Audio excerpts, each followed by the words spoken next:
Hola, hola, muy buenos días, buenas tardes o buenas noches a todos. Vamos a dar inicio a la exposición del artículo que lleva por nombre Clustering y correlación en datos clínicos del IMSS, un estudio exploratorio sobre glucosa y presión arterial, dirigido por su servidor Antonio Pérez Vázquez, Ana Claudia Centeno Vázquez, Berenice Morales Canto, María del Carmen Santiago Díaz y Gustavo Trinidad Rubín Linares. Como introducción, tenemos que la diabetes mellitus tipo 2 y la hipertensión arterial sistémica representan una de las mayores cargas para la salud pública en México. De acuerdo con la Encuesta Nacional de Salud y Nutrición, la prevalencia combinada de diabetes diagnosticada y no diagnosticada alcanza el 18.3%, mientras que la hipertensión arterial sistémica afecta a cerca del 47.8% de los adultos, muchos de los cuales desconocen su condición. El Instituto Mexicano del Seguro Social, como principal proveedor de atención médica en México, concentra una amplia base de información clínica de pacientes, que incluye registro de glucosa y presión arterial. El análisis de estos datos requiere el uso de herramientas estadísticas y técnicas avanzadas como el aprendizaje automático. En particular, los algoritmos de clustering, entre ellos Siemens y DBSCAN, que permite agrupar a los pacientes según sus características y detectar perfiles clínicos de riesgo. En este estudio se realiza un análisis transversal de pacientes adultos del Instituto Mexicano del Seguro Social en edades comprendidas entre 18 a 64 años, aplicando un proceso de limpieza y preprocesamiento de datos, así como técnicas de clustering y correlación, con el fin de identificar patrones clínico-epidemiológicos que puedan contribuir al diseño de políticas públicas y a la mejora de estrategias de prevención y tratamiento. Dentro de los conceptos importantes a destacar tenemos la definición de glucosa. La glucosa es el azúcar principal presente en la sangre y constituye la principal fuente de energía para el cuerpo. Proviene de los alimentos que se consumen y el organismo la descompone y libera en el torrente sanguíneo. Cuando los niveles de glucosa en sangre aumentan, el páncreas libera insulina, facilitando la entrada de glucosa en las células para ser utilizada como una fuente de energía. Otro término es la presión arterial. Es la fuerza que ejerce la sangre contra las paredes de las arterias. Esta presión varía durante el ciclo cardíaco. Es más alta cuando el corazón late, es decir, presión sistólica, y más baja cuando el corazón está en reposo entre latidos, es decir, presión diastólica. Y finalmente, el índice de masa corporal, que el índice de masa corporal es un indicador antropométrico ampliamente usado para evaluar el estado nutricional, como se define aquí en la ocasión. Índice de masa corporal es igual a peso en kilogramos entre talla en metros al cuadrado. Bien, las correlaciones permiten explorar relaciones entre variables clínicas.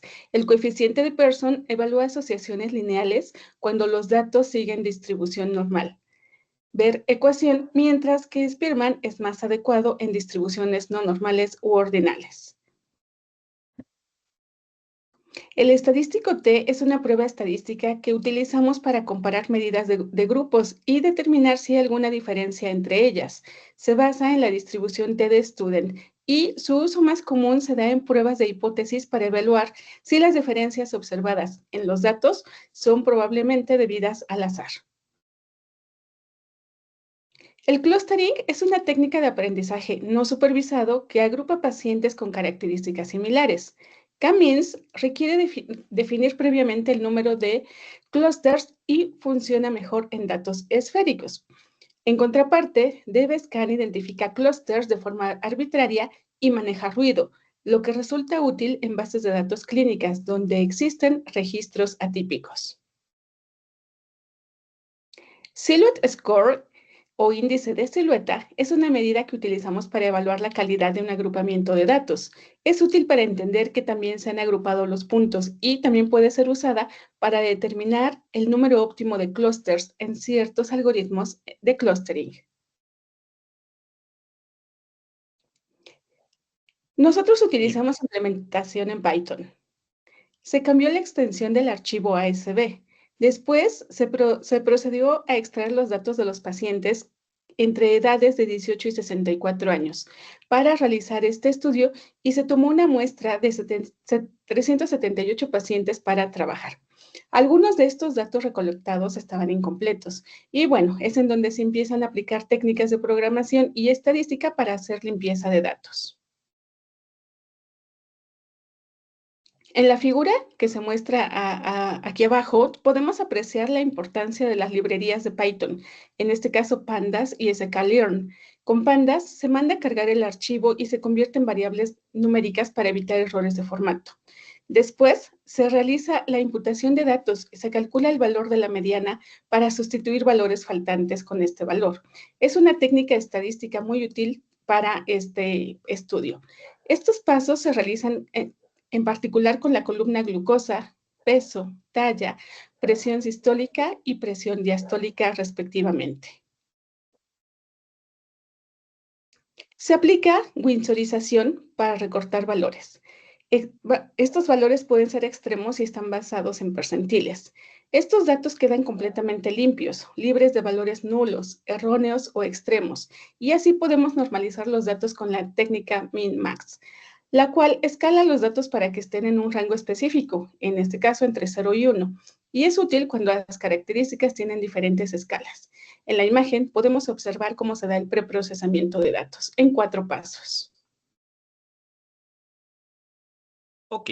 Por otra parte, una vez que tenemos todos los datos ya limpios y listos para trabajar, aplicamos lo que es clustering con el algoritmo de Vscan, ya que suele ser más preciso para crear clusters, principalmente por su capacidad de separar ese ruido o valores que estén fuera del rango esperado. Si bien ya se aplicó la parte estadística para poder hacer una limpieza exhaustiva, no está por demás descartar ciertos valores que hayan sido capturados de manera incorrecta. Y por otra parte, no necesitamos decirle el número de grupos o clusters que se van a generar.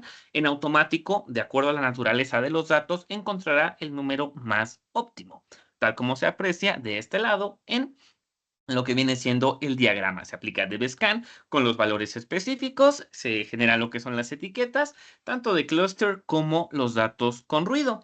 Y por último, se toma lo que es la mediana, los valores de la glucosa, para crear dos grupos, uno con glucosa baja y otro con glucosa alta, para poder hacer esa comparativa con lo que es el estadístico TD-Student y el p-valor antes mencionado. Con el primer algoritmo de clustering se puede observar un índice de silueta de 209 y bueno, por otra parte, se ocupó en vez de K-means de Vscan, con el cual se obtuvo un valor de 0.604 como índice de silueta. Un índice de silueta de esa magnitud nos menciona que los grupos o clusters están bien separados y definidos con el segundo algoritmo. Esto sucede ya que los datos de los pacientes no tienen una estructura esférica, por lo que K-means no sería la mejor opción en este caso en particular. Y bueno, tenemos de este lado la gráfica donde justamente vemos el puntaje de cada uno de los algoritmos comparados y bueno, trabajamos con K-means. Por otra parte, se muestra en la siguiente tabla los clústeres que se encontraron. En la primera parte, lo que viene siendo el ruido, agrupado con la etiqueta -1 y 0 y 1 para los otros dos grupos.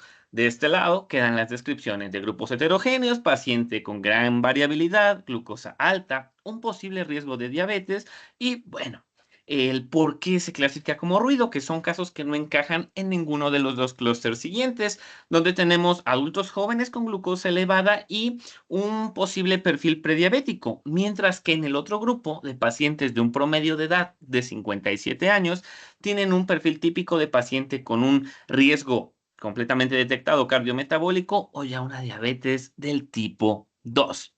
Ahora, con el objetivo de evaluar si existe una relación entre niveles de glucosa y presión arterial, se realiza lo siguiente. Con ayuda del estadístico T y el p-valor se obtienen los resultados que se muestran en la parte inferior. Y recordemos algo, un p-valor del mayor a 0.05 nos indica que no hay evidencia estadística suficiente para poder asociar esta relación. Así que, bueno, se realiza también lo que es un mapa de calor o una matriz de confusión en este caso, y también lo que es el p-valor es bastante bajo, por lo cual no tenemos una asociación consistentemente con el detalle de la presión arterial y también el valor de la glucosa.